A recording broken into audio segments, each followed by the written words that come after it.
We are here today to talk about the success of a joint investigation with the Quebec Anti-Human Trafficking Task Force that has led to the arrest of 5 men. Over the last 2 years, CPS has worked closely with Quebec law enforcement to identify these men and lay charges.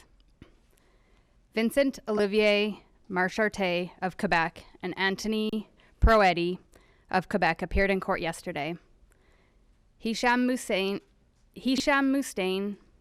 28 of Calgary, Sergei Dubkevali, 28 of Calgary, and Mikhail Klubakov, 29, are facing 10 charges collectively in relation to this investigation. All 3 are scheduled to appear in court in Calgary on Friday, February 21st, 2020. Today we are releasing the photos of 5 of these men to help determine if any additional Alberta residents have had contact with any of the accused. Investigations like this often take months to complete, as there are usually multiple offenders working together to traffic several people to different cities, provinces, and countries. These crimes are vastly underreported, as victims are at their most vulnerable. They may not even recognize they are being trafficked or sexually exploited, and they may feel alone. Anyone who has had contact with these men are asked to contact our Calgary Police or Crime Stoppers. I'll now take your questions. Do you have an address where you picked up that Calgary eye? I can't disclose that at this time. Do you have an idea of how many victims might be? Yeah, there's been multiple victims between Quebec and Calgary that have come forward in relation to this investigation. Dozens or? I can say multiple victims that have come forward.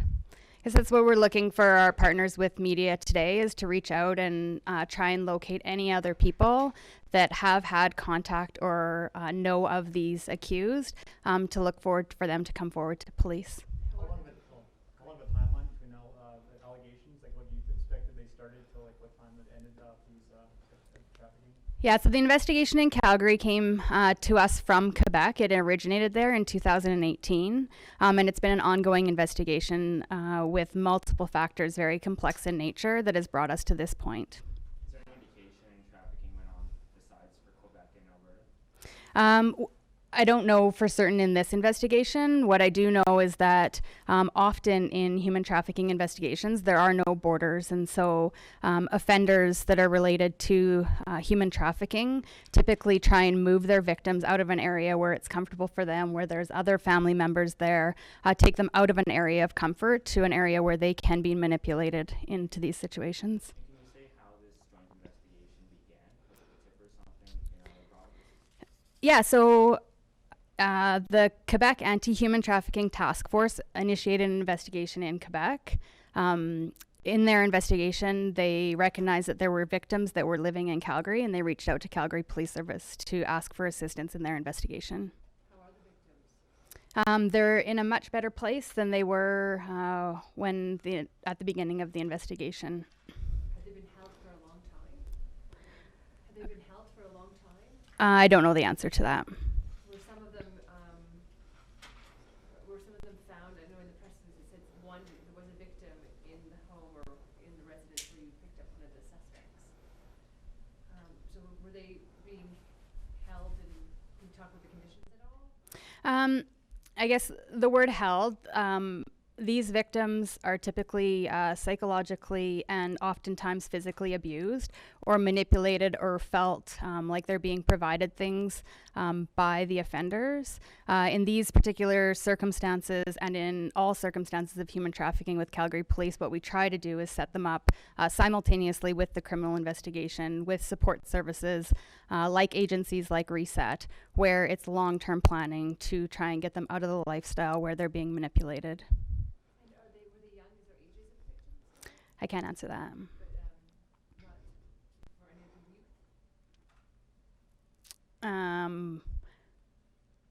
I don't think I can answer that. I can't, sir. Charge for a person being trafficked under the age of 18. Okay. There is one youth. Could you clarify this then? So we're talking about 5 suspects that have been arrested.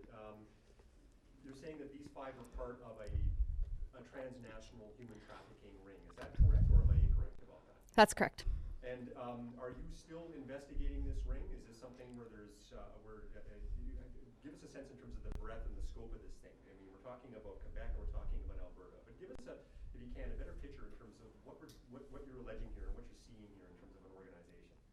Yeah, so what we know is that it was a lengthy investigation into which has resulted in 5 offenders being charged. What we're looking for, with multiple victims, what we're looking for is to identify any other people that had interaction with these offenders, these accused, to come forward to the Calgary Police to help us further the investigation if there's anybody else that requires police help or support or people that can further assist with the investigation. And you're talking in the news release about how this is human trafficking and it's connected with the sex trade. Is that what you're saying?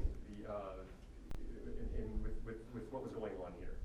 Yeah, so with human trafficking, what we're looking at is individuals who are gaining material benefit from the use of someone else's sexual services. And through your investigation, what did you determine in terms of what was happening with these victims? Was this something where this was a street level thing? This was something that was online, or how is this ring operating in terms of? Are you alleging that they were operating? Yeah, so victims are used to provide sexual services, and the money that is taken from people that are using the sexual services and other benefits go to the offenders in the case. How are they acquiring or getting their victims? Are they on the street, or was this? Were they sex trade workers or at risk, high risk, the victims to begin with? Not necessarily. So victims of human trafficking can be recruited and begin to be exploited by offenders from all walks of life. And was that the case in this particular ring? Yes. How often do we see something like this in Calgary? Yeah, it's a really tricky question to answer about how often because these are vastly underreported.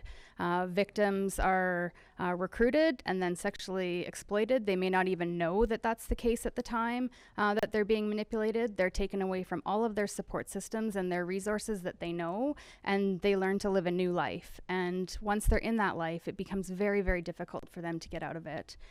Our job as the police is to, one, make sure that we hear their voice when they're willing to tell us, and then set them up for success in the future with long-term planning through other agencies where we can set them up for a better life. When was the last time that the Calgary Police Force has dealt with something like this? This was a significant, large file, complex file that was multi-agency. What I can say is that they're often underreported, and so this one in particular was complex, but we often see them coming in or being reported to police in other ways. So we'll see a domestic situation, we'll see a firearms complaint situation that's reported, and when police respond to it, it's very obvious what the situation is, but the victims just aren't willing at that point to come forward, which is what we're here to encourage people to do when they're living that lifestyle and need to live a better life.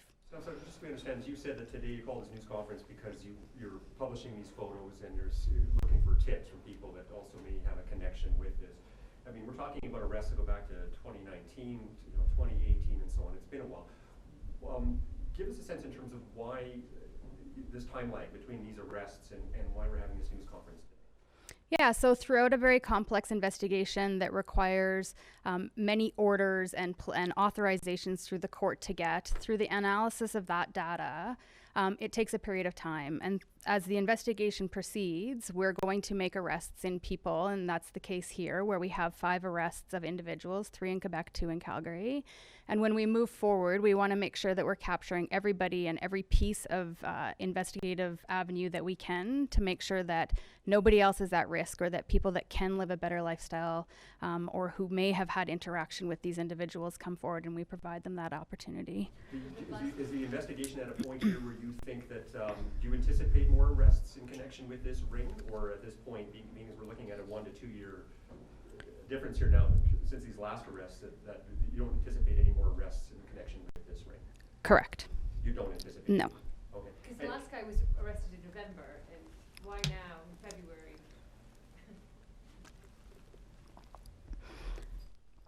So as part of very complex multi-agency investigations, there's various strategies that police use to successfully prepare something for prosecution. Through those investigative strategies, there's information where at this point in time, we believed it was important to reach out to our media partners to try and see if there's anybody else that had interaction with these individuals, these accused, that could then come forward and us provide them that opportunity. What was the relationship between the men?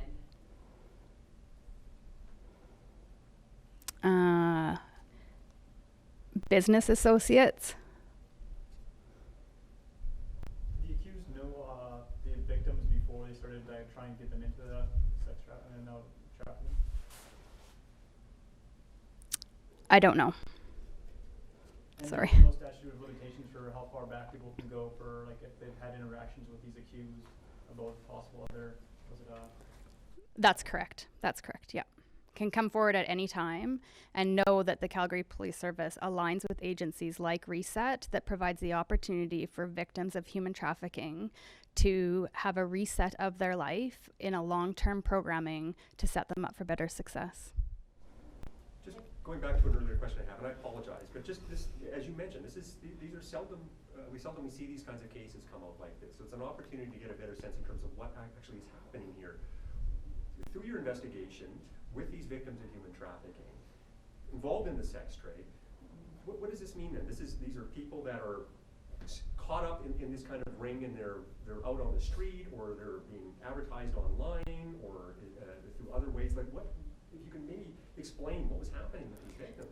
Yeah, so victims are recruited by offenders of human trafficking. They are taken away from their family, all of their support systems.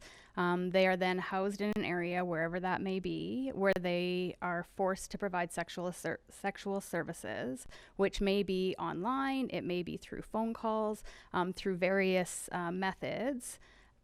After those meets are set up and services are provided, there is a payment that is made, which may not, in all cases, go to the person that provided the sexual services. And so when that money goes to someone else and they obtain any kind of benefit from it, that's where we get human trafficking from. And you're saying dozens of victims that you know of at this point? Multiple. Multiple?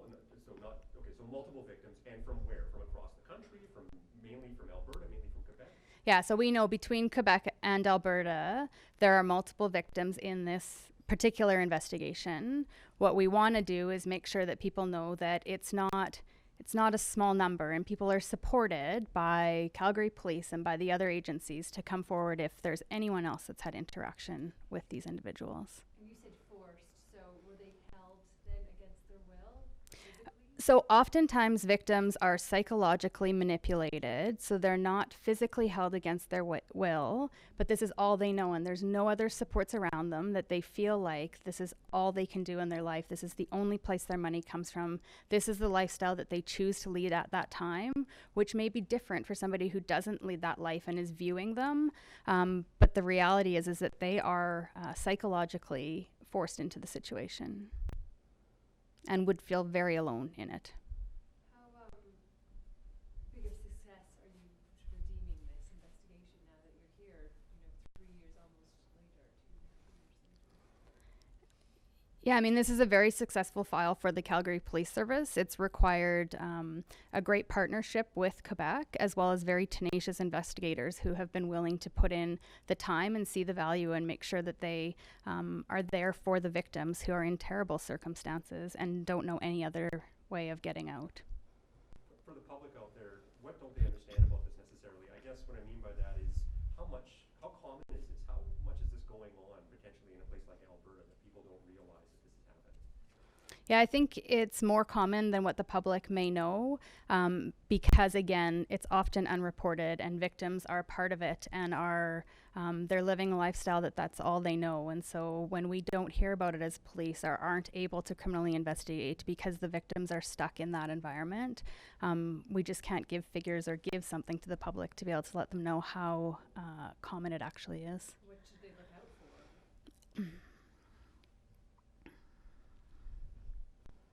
That's a good question. I think with good family support system, when somebody starts doing things, even at a young age, that are quite different than what you normally see as a pattern of behavior, missing school or abusing alcohol or drugs or getting amount of money that is unusual for them to be getting, there's red flags around that to start looking for resources to support, no different than with a drug addiction or with something where their behavior is markedly different than what you typically see in them. Quebec investigators contacted CPS, correct? That's correct. I'm going to assume that you've been dealing with other investigations similar to this. Have you found in your experience that there's been a lot of connections, an inordinate number of connections with Quebec in these kinds of investigations? I think it's cross-border. It's across the country. It's across multiple different countries where these things happen. So it's not, typically we may think that human trafficking only occurs anywhere but Canada or outside of our country, but it is here. It's vastly underreported. It occurs in Alberta and it occurs in Quebec and across the country. And the groups that are behind this, what are you typically seeing? Are these highly organized groups? Do you find that these are groups that have connections with larger organized crime or not? They tend to be harder to investigate because they just kind of come and go? I don't think that I haven't seen any, or I don't have experience to say that they're part of any other criminal organization. What I can say is that they're very challenging to report because they're very victim reliant. So if we don't have a victim that comes forward and tells us their story, or at least gives us information, that's what makes the investigation so complex. And then the follow-up of the investigation to prove where money goes and who is at risk and who is actually abused in the situation. How big of a chunk have you taken off the street now that these 5 guys are behind bars? Yeah, because it's such a unreported crime, it's really difficult to make a comparison of the impact that this investigation has had. What I can say, and I'm quite proud to say, is that the investigators that were part of helping these victims, it's made people's lives better for the victims that were part of it, and there has been multiple of them. Three people arrested in Calgary, 2 from Quebec. The majority of the victims were here, you suspect, in Alberta. Is that correct? No. They were where? So the victims ranged across between Quebec and Calgary. Okay. And at this point then, you don't anticipate any further arrests, but you are looking for more people to come forward who may have information or in some way a connection with these suspects. That's right. We're looking for anybody that has information or has any interaction with any one of the 5 accused to come forward to Calgary Police. The 2 people, the 2 suspects from Quebec, they are incarcerated at this point or not? Yes, they are. Incarcerated here or in Quebec? In Quebec. In Quebec. The 3 of them are arrested here in Calgary. Are they currently incarcerated? No, they're not. And they're here? One of the 3 is. Where are they? The other guys? They're in Quebec. The other 2 that are not in custody are in Quebec. But they are Calgary residents. So sorry. They were here at the time of the offense, yes. But you said it was 2 in Calgary, 3 in Quebec, right? Okay, so there's 2. Let me look at my.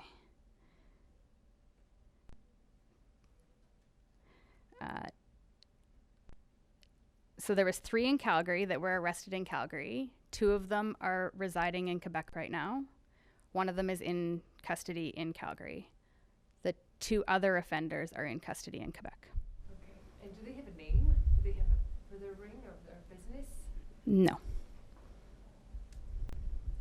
Has there been talk with the victims on possible ways to make CPS and other authorities easier to come forward to if there are others, which there is in situations like this? Has there been like kind of collaboration with other victims and these victims? This is to make it easier for them to come out of this hardships that they're in. Yeah, so typically we will see someone on first interaction, and we are able to provide the resources and are able to talk to them about ways to do that with multiple different agencies that help.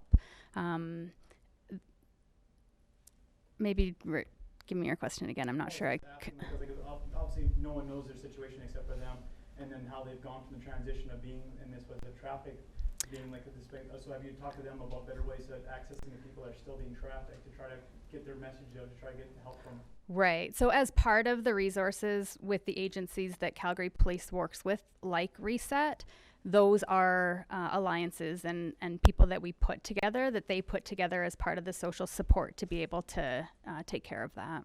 And then they take the experiences from these victims and then they relay it to try to help?